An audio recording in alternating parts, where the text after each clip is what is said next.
नमस्कार, वंदे मातरम, जय हिंद दोस्तों एक बार फिर स्वागत करता हूं आपके यूट्यूब चैनल दर्पित टेक्नो में। तो दोस्तों, जैसा कि आपको पता है कि हमने फिजिक्स के 2000 महत्वपूर्ण प्रश्नों की सीरीज शुरू कर रखी है और हमारा जो आज का वीडियो है उसमें 50 महत्वपूर्ण प्रश्न शामिल है जो एग्जाम के दृष्टिकोण से महत्वपूर्ण है, जो एग्जाम में आए हुए क्वेश्चन हमको बार-बार रिपीट हो रहे हैं, उन क्वेश्चनों को हमने शामिल किया है। तो दोस्तों, वीडियो को स्किप मत करना, मेरे साथ वीडियो के साथ अंत तक बने रहना और इन क्वेश्चनों को आपको बार-बार रिवीजन करते रहना है, आपको अच्छे से याद हो जाएंगे। अगर पहला क्वेश्चन, पृथ्वी से किसी वस्तु को किस वेग से ऊपर की ओर फेंका जाए तो वस्तु पृथ्वी पर वापस नहीं लौटेगी? तो वह क्या स्पीड है? वह 11.2 किलोमीटर प्रति सेकंड या इससे अधिक की गति से फेंकेंगे तो वह वस्तु पृथ्वी की ओर वापस नहीं आएगी, अर्थात पृथ्वी का पलायन वेग 11.2 किलोमीटर प्रति सेकंड है। सेकंड क्वेश्चन, भू-स्थायी उपग्रह की ऊंचाई पृथ्वी तल से कितने किलोमीटर होती है? तो वह होती है 36,000 किलोमीटर। और ये क्वेश्चन दोस्तों एग्जाम में आया हुआ है और जो दोस्तों एग्जाम में साइंस के क्वेश्चन का अलग से जो बनता है पेपर, उसकी दृष्टिकोण से तो महत्वपूर्ण है दोस्तों ये, क्योंकि बार बार ये क्वेश्चन रिपीट हुआ है। नेक्स्ट क्वेश्चन, उपग्रह अर्थात सैटेलाइट किसे कहते हैं? किसी ग्रह के चारों ओर परिक्रमा करने वाले पिंड को उस ग्रह का उपग्रह कहते हैं, जैसे कि चंद्रमा पृथ्वी का एक उपग्रह है। नेक्स्ट क्वेश्चन की तरफ बढ़ लेते हैं। नेक्स्ट क्वेश्चन, पृथ्वी की सतह से ऊपर जाने पर वायुमंडल दाब पर क्या प्रभाव पड़ता है? तो पृथ्वी की सतह से अगर हम ऊपर जाएंगे तो वायुमंडल दाब हमारा कम हो जाएगा और ये क्वेश्चन एग्जाम में आया हुआ है और बार बार इस क्वेश्चन के जो उदाहरण है वो भी हमसे पूछे जाते हैं। तो वायुमंडलीय दाब का एसआई मात्रक क्या है? तो वायुमंडलीय दाब का एसआई मात्रक बार होता है और एसआई मात्रक की जो मैंने एक फर्स्ट वीडियो डाला है उसमें मैंने क्वेश्चन इंपॉर्टेंट क्वेश्चन है वह शामिल किए हैं, तो आप पहला वीडियो जरूर देखें। नेक्स्ट क्वेश्चन, पहाड़ों पर खाना बनाने में कठिनाई क्यों होती है? इस तरह से एग्जाम में क्वेश्चन पूछते हैं। तो पहाड़ों पर खाना बनाने का मुख्य कारण क्या है? वायुमंडलीय दाब कम हो जाता है, क्योंकि जैसे हम ऊंचाई की तरफ जाते हैं वायुमंडलीय दाब कम होता जाता है। नेक्स्ट क्वेश्चन, वायुयान में बैठे यात्री के फाउंटेन पेन से स्याही क्यों रिस जाती है? तो इसका भी दोस्तों यही कारण है कि वायुमंडलीय दाब कम होने के कारण, क्योंकि जैसे हम ऊपर की ओर जाते हैं, ऊंचाई की ओर जाते हैं तो वायुमंडलीय दाब कम होने लग जाता है। नेक्स्ट क्वेश्चन, वायुमंडलीय दाब को किससे मापते हैं? तो वायुमंडलीय दाब को बैरोमीटर से नापते हैं और इसी बैरोमीटर की सहायता से मौसम संबंधित अनुमान लगाया जाता है, यह भी आपको याद रखना है। तो दोस्तों ये जो उदाहरण है ये एग्जाम में पूछे जाते हैं। बढ़ते हैं अगले क्वेश्चन की ओर। बैरोमीटर का पाठ्यांक जब एकाएक नीचे गिरता है तो क्या होता है? बैरोमीटर का पाठ्यांक जब एकाएक नीचे गिरता है तो आंधी तूफान आने की संभावना होती है, आंधी तूफान आने को हमको इंगित करता है। नेक्स्ट क्वेश्चन, बैरोमीटर का पाठ्यांक जब धीरे धीरे नीचे गिरता है तो क्या प्रभाव पड़ता है? जब बैरोमीटर का पाठ्यांक धीरे धीरे गिरेगा तो वर्षा होगी और अचानक गिरेगा तो तूफान आने की संभावना होगी। ठीक है दोस्तों। नेक्स्ट क्वेश्चन, जब बैरोमीटर का पाठ्यांक धीरे धीरे ऊपर चढ़ता है, देखो दोस्तों वो चीजें दो कंडीशन थी, वो डाउन हो रही थी, ये क्या हो रहा है? धीरे धीरे ऊपर चढ़ता है तो क्या परिवर्तन होता है? जब धीरे धीरे ऊपर चढ़ेगा तो दिन साफ रहने की संभावना होती है। तीनों कंडीशन आपको अच्छे से याद रखना है।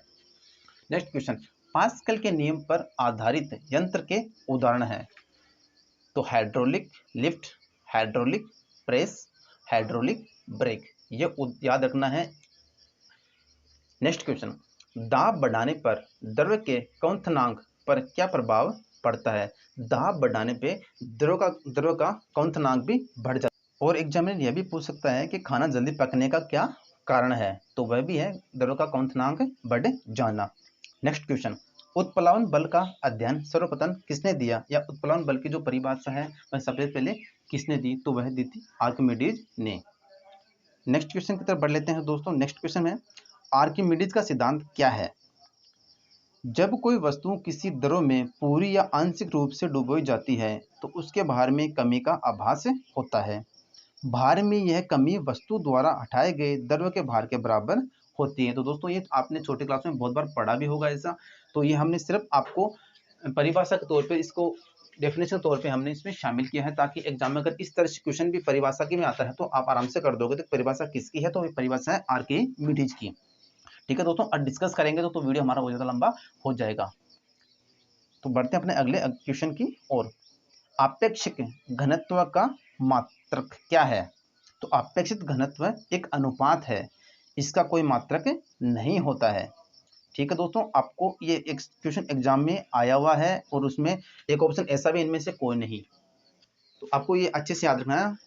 नेक्स्ट क्वेश्चन, अपेक्षित घनत्व को किससे मापा जाता है? तो अपेक्षित घनत्व को हाइड्रोमीटर से मापा जाता है। ठीक है, इस क्वेश्चन में कंफ्यूज नहीं होना, दोनों को आपको अच्छे से याद करना है दोस्तों। नेक्स्ट क्वेश्चन, सामान्य जल की अपेक्षा समुद्र के जल में तैरना आसान क्यों होता है? तो इसका महत्वपूर्ण कारण यही है कि समुद्र का जल का जो घनत्व है वह अधिक होता है, और जिसका घनत्व अधिक होता है वहां पे आदमी आराम से तैर सकता है। ठीक है, बढ़ते हैं अपने अगले क्वेश्चन की ओर। जब बर्फ पानी में तैरती है तो उसके आयतन का कितना भाग पानी के ऊपर रहता है? तो उसका आयतन का 1/10। तो दोस्तों मैंने टाइपिंग में ऐसे लिखा है 1/10, तो आपको इसको कंफ्यूज नहीं होना, इसको समझ जाना है। 1/10 यानी 10, टोटल 10 में से एक हिस्सा ऊपर रहता है। तो आप देखते हो कि बर्फ ऊपर से दिखाई देती है हल्की, तो वो एक एक भाग हो गया 10 में से, है ना। नेक्स्ट क्वेश्चन, किसी बर्तन में पानी भरा है, उस पर बर्फ तैर रही है। जब बर्फ पूरी तरह पिघल जाएगी तो पात्र में पानी के आयतन में क्या प्रभाव पड़ेगा? तो दोस्तों पानी के आयतन में कोई प्रभाव नहीं पड़ेगा, ऑलरेडी बर्फ ने वह स्थान घेर रखा है पहले से ही। जनरली हमारे दिमाग में क्या आता है कि बर्फ उसमें है, वो पिघल जाएगी तो पानी का आयतन और बढ़ जाएगा, यानी पानी और ज्यादा मात्रा बढ़ जाएगी। तो दोस्तों ऐसा नहीं है, जब ऑलरेडी बर्फ उसमें चली गई है तो उसके आयतन में कोई प्रभाव नहीं होगा। ठीक है, नेक्स्ट क्वेश्चन, दूध की शुद्धता किसमें मापते हैं? तो दूध की शुद्धता लेक्टोमीटर या दुग्ध मापी से मापते हैं। दोस्तों कभी कभी एग्जाम में ये इंग्लिश वाले क्वेश्चन भी दे देता है, वहां दुग्ध मापी नहीं देकर लेक्टोमीटर दे देता है, तो आपको कंफ्यूज नहीं होना है। नेक्स्ट क्वेश्चन, पृष्ठ तनाव का एसआई मात्रक क्या है? तो पृष्ठ तनाव का एसआई मात्रक न्यूटन मीटर है। दोस्तों ये एसआई मात्रक आपको सभी याद रखने हैं, और जो जितने महत्वपूर्ण थे वो सब मैंने इस वीडियो में शामिल किया है। इसके अलावा पहला वीडियो भी आप देखना, उसमें भी मैंने इसी से शुरू किया है। लालटेन या लैंप की बत्ती में किस कारण से तेल ऊपर चढ़ता है? तो वह है कैपिलरी या केशिकत्व के कारण तेल ऊपर की ओर चढ़ता है। और नेक्स्ट क्वेश्चन, ब्लोटिंग पेपर स्याही, दोस्तों ये स्याही है, जो इंक होती है इंक, वो को शीघ्र सोख लेता है। किस कारण सोख लेता है? वह केशिकत्व के कारण सोख लेता है। कुछ चीजें होती है दोस्तों जो टाइपिंग में हो जाती हैं, तो आपको उसे ध्यान नहीं देना है, जो मैं बोल रहा हूँ आपको वहां पे समझना है। पेड़ पौधों की शाखाओं, तनों एवं पत्तियों तक जल और आवश्यक लवण किस क्रिया के द्वारा पहुंचते हैं? तो दोस्तों वह भी केशिकत्व या कैपिलरी क्रिया के कारण पहुंचते हैं। नेक्स्ट क्वेश्चन, वर्षा के बाद किसान अपने खेतों की जुताई कर देते हैं ताकि मिट्टी में बनी केस नलियां टूट जाएं और पानी ऊपर ना आ सके, वह मिट्टी में नमी बन। तो दोस्तों थ्योरी शामिल की है मैंने, तो ताकि इसलिए किया था कि एग्जामिनर अगर इससे रिलेटेड कोई क्वेश्चन बनाए तो आराम से कर सकते हो। जैसे कि वह पूछ सकता है कि वर्षा के बाद किसान अपने खेतों की जुताई करते हैं, क्यों करते हैं? क्योंकि ताकि जो कैसी नलियां हैं वह टूट जाए और पानी ऊपर ना आ सके। नेक्स्ट क्वेश्चन, पतली सुई किस कारण पानी पर तैर सकती है? तो वह पृष्ठ तनाव ज्यादा होने के कारण तैरती है। अर्थात पृष्ठ तनाव अगर ज्यादा होगा तो वस्तुएं तैरेगी, और पृष्ठ तनाव कम हो जाएगा तो वस्तुएं डूब जाएगी। साबुन के घोल के बुलबुले बड़े किस लिए बनते हैं? जल में साबुन घोलने पर उसका पृष्ठ तनाव कम हो जाता है, और जो बुलबुले हैं, जो साबुन है, वो कपड़े के अंदर तक चला जाता है और कपड़े अच्छे से सफाई हो जाते हैं, वो मेल है जो निकल जाता है, इसलिए। ठीक है दोस्तों, नेक्स्ट क्वेश्चन, साबुन, डिटर्जेंट आदि जल का पृष्ठ तनाव कम कर देते हैं, जिससे कपड़े के मेल में गहरे तक चले जाते हैं, कपड़ा ज्यादा साफ होता है। इसको हमने डिस्कस कर लिया है, यही वही चीज है दोस्तों। डिटर्जेंट जो हम सर्फ होता है उसको बोलते हैं। नेक्स्ट क्वेश्चन, पृष्ठ तनाव कम होने या बढ़ने पर क्या असर होता है, क्या फर्क पड़ता है? देखो, पृष्ठ तनाव कम होगा तो वस्तुएं डूब जाती है, यानी वो चारों तरफ फैल जाती है, और अधिक होगा तो वस्तुएं तैरती हैं। इसका हम उदाहरण देख लेते हैं। जैसे गर्म सूप स्वादिष्ट लगता है क्योंकि गर्म द्रव्य का पृष्ठ तनाव कम होता है, और वह जीभ है, तो दोस्तों यहाँ पे जीभ है ना, जीभ के ऊपर सभी भागों में अच्छी तरह फैल जाती है। यहाँ पर जीभ है दोस्तों, जीभ। नेक्स्ट क्वेश्चन, पानी पर मच्छरों के लार्वा किस कारण तैरते हैं? तो वह पृष्ठ तनाव अधिक होने के कारण तैरते हैं, और अगर मिट्टी का तेल इस पर छिड़क देते हैं तो पृष्ठ तनाव कम हो जाता है, जिससे लार्वा पानी में डूबकर मर जाते हैं। यह भी आपको याद रखना है। नेक्स्ट क्वेश्चन, प्रत्यास्थता अर्थात इलास्टिसिटी किसे कहते हैं? किसी वस्तु पर लगाए गए बाहरी बल से उत्पन्न किसी प्रकार के परिवर्तन का विरोध करना और बल हटा लेने पर पूर्व अवस्था में वापस आ जाना। दोस्तों क्या होती है इलास्टिसिटी? जैसे कि मान लो कि हमारे पास कोई वस्तु है, लकड़ी है, जिसको हम थोड़ा सा बल लगाया और मोड़ दिया, बल हम वापस छोड़ देंगे, वापस बल वापस हटाने पर वह वस्तु वापस पूर्व अवस्था में आ जाती है। यही प्रत्यास्थता होती है। अब बस आपको समझाने के लिए क्वेश्चन आप यहाँ दिया था। आवृत्ति का मात्रक है, तो आवृत्ति का मात्रक क्या होता है? हर्ट्ज। ठीक है दोस्तों, बढ़ते हैं अपने अगले क्वेश्चन की ओर। आवर्त गति किसे कहते हैं? एक निश्चित पथ पर गति करती हुई वस्तु जब एक निश्चित समय अंतराल के पश्चात बार बार अपनी पूर्व गति को दोहराती है तो वह आवर्त गति कहलाती है। जैसे नाम से स्पष्ट है, तो वह भी परिभाषा ही सेम वैसी है। नेक्स्ट क्वेश्चन है, आवर्त काल किसे कहते हैं? एक दोलन पूरा करने के समय को आवर्त काल कहते हैं। तो दोस्तों इस प्रकार के क्वेश्चन है वो एग्जाम में आए हुए हैं, तो आपको इनको याद रखना है। नेक्स्ट क्वेश्चन कि दोलन गति किसे कहते हैं? किसी पिंड के इधर उधर गति करने को या काल्पनिक गति को ही दोलन गति कहते हैं। इस प्रकार के क्वेश्चन दोस्तों एग्जामों में आए हुए हैं, एसएससी और रेलवे से सभी एग्जामों में आए हुए हैं क्वेश्चन है। यदि कोई लड़की झूला झूलते समय खड़ी हो जाए तो आवर्तकाल पर क्या प्रभाव पड़ेगा? तो आवर्तकाल घट जाएगा और झूला ना वो जल्दी जल्दी दोलन करेगा। नेक्स्ट क्वेश्चन, चंद्रमा पर लोलक घड़ी को ले जाने पर उसके आवर्तकाल में क्या प्रभाव पड़ेगा? तो आवर्तकाल है वह बढ़ जाएगा, क्योंकि चंद्रमा पर जी का मान पृथ्वी के जी के मान का 1/6 गुना होता है। गर्मियों में लोलक की लंबाई बढ़ जाएगी तो उसका आवर्तकाल भी बढ़ जाएगा, तो घड़ी पर क्या प्रभाव पड़ेगा? तो दोस्तों गर्मियों में लोलक घड़ी सुस्त हो जाएगी। हमसे एग्जाम में डायरेक्ट ऐसे भी क्वेश्चन पूछते हैं कि गर्मियों में लोलक घड़ी पर क्या प्रभाव पड़ता है? तो घड़ी सुस्त हो जाएगी। नेक्स्ट क्वेश्चन, यदि लोलक घड़ी को उपग्रह पर ले जाएं तो क्या प्रभाव पड़ेगा? यदि लोलक घड़ी को हम उपग्रह पर ले जाएंगे तो लोलक घड़ी काम करना बंद कर देगी या काम नहीं करेगी। नेक्स्ट क्वेश्चन, तरंगों को कितनों भागों में बांटा जा सकता है? तो तरंगों को दो भागों में बांटा जा सकता है। पहला है यांत्रिक तरंग, दूसरा है अयांत्रिक तरंग। नेक्स्ट क्वेश्चन की तरफ बढ़ लेते हैं। नेक्स्ट क्वेश्चन है, यांत्रिक तरंग किसे कहते हैं? यानी यांत्रिक तरंग क्या होती है? यांत्रिक तरंग वे तरंगें होती हैं जिनको गुजरने के लिए किसी पदार्थ या माध्यम जैसे कि ठोस हो, द्रव हो या फिर गैस की आवश्यकता हो, यानी उनमें संचरित ये होती है।